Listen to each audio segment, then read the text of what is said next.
Indeed, it is a pleasure for me to be here this afternoon. Welcome to what I am going to call a game-changing event, an important part of a new journey that has begun in the Jamaica Football Federation. I want to use this opportunity to call out Jamaica for more commitment, more loyalty, more optimism as we try to change our footballing direction. A significant part, therefore, of the new journey is what we are here to announce today. Ladies and gentlemen, on behalf of the Jamaica Football Federation, I wish to formally announce that Mr. Heimir Hallgrimsson has accepted the offer of the JFF to become the head coach of our senior men's national team for a period of 4 years. To the task. Now, our task is number one. I build a team for the World Cup in 2026. So we have a year until we start the playoffs or the group stage for the World Cup. So we have to start quickly to try to find and stabilize the Jamaican national team.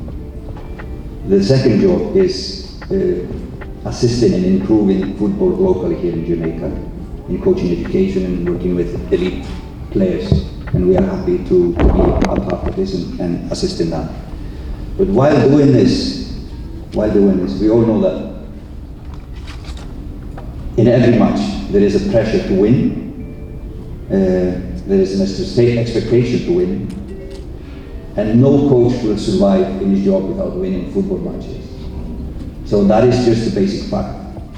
So yes, we want to have a good team in 2026, but we all know we have to win the matches we play starting now against Argentina. So two different, for me, I see it as two different projects. First, to develop talent, and the second, to improve the national team. And I think both of these projects can support each other. And that is my belief. So, what are my plans? How am I going to implement the changes?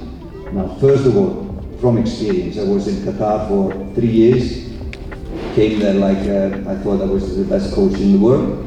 Went to Qatar, wanted to change all the players there to become Icelandic players with the Icelandic mentality. But sure, I hit the wall there.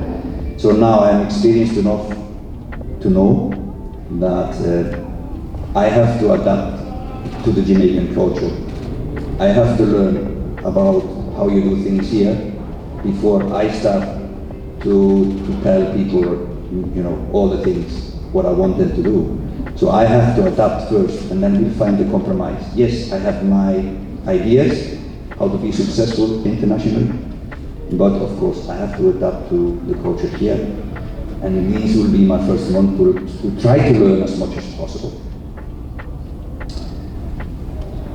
So, to answer the questions that will probably come later, it's better just to speak here in peace and quiet. So, starting with the team selection now, everything happened really quickly. For me, I had short time to finish the contract, decide to come here, and there's one matter when we were speaking. There's one matter you have to know. What is that? We play Argentina in 3 weeks. So, okay. I had to take a decision, maybe to sit in the stands and watch the game, or just jump in the pool and be brave and start from day one. And we decided to do this. But I totally admit that I don't know that much about Jamaican football yet. But for sure, I will try to do my best to know a lot more next time we meet. So we decided to jump, start working, and the first thing was to select the squad, so I had a good help from the technical staff for this. And the criteria for us in the first camp was to try to have the players who are playing at the highest level start to look at them. I hope we can start with everyone, clean slate, clean slate. Everyone from a clean slate, so everybody has the same chance to prove themselves to play for the national team. Good afternoon, my name is Roger Hasper from IRFM. Coach, welcome, congratulations, and glad to have you here. Coach, how much, in terms of the knowledge you have in terms of Jamaica's football, in terms of the history, how much of it will you use to move forward in terms of your coaching philosophy, and what was the tipping point for you to say, yes, I'm going to take this job? Honest, totally honest again. I always try to be honest with you guys. I don't know much. I did not have much time to dig into the culture, the past. And I'm trying as best as I can to get the information on the squad I have, etc. But for sure I will. And I'm lucky to have good members. Mr. Winter, the Townswell here helped me, and all the technical staff.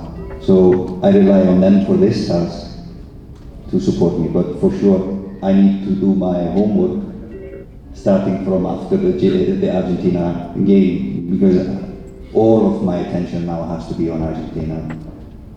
So locally, and the past has to wait until after Argentina. But honestly, I don't know much about the past in the football game. Yes, I wanted to know what was the tipping point for the decision. Yeah. I saw the potential of the players. Oh my God, there is so much quality in the players I can select. Unfortunately, a lot of them are playing up front. It's not as many at the back, but then again, I'm good at drilling that. Give me a little bit of time and we will have more defenders. Yeah, right. Coach Daniel Wheeler from the Cleaner, congratulations. You mentioned in your opening remarks regarding that you had more optimism about this project than the Icelandic project. The Icelandic project, you were very successful in getting them to a World Cup for the first time. Why do you feel more optimistic here? You alluded to it in the last question, but are there any more specifics that you feel? Now again, I see maybe the weakness of the past games I've seen. Now I'm not seeing all the games from the last 2 years, but most of the games I see where my strength is as a coach, and I think maybe possibly the president and the board saw that. My strength as a coach is to organize things, and I think the team has been a little bit disorganized. Again, the potential of the players is, in my opinion, below the quality of the matches. So I am pretty good at maximizing the players' potential. So I think that is the reason why I think this is an interesting project. Good enough? Okay. Yeah, good afternoon, Coach. This is Gerald Foster, unfortunately.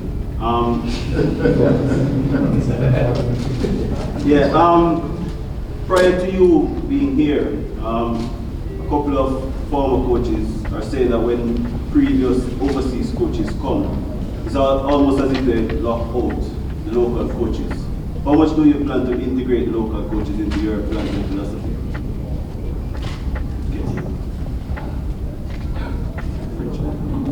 Yeah.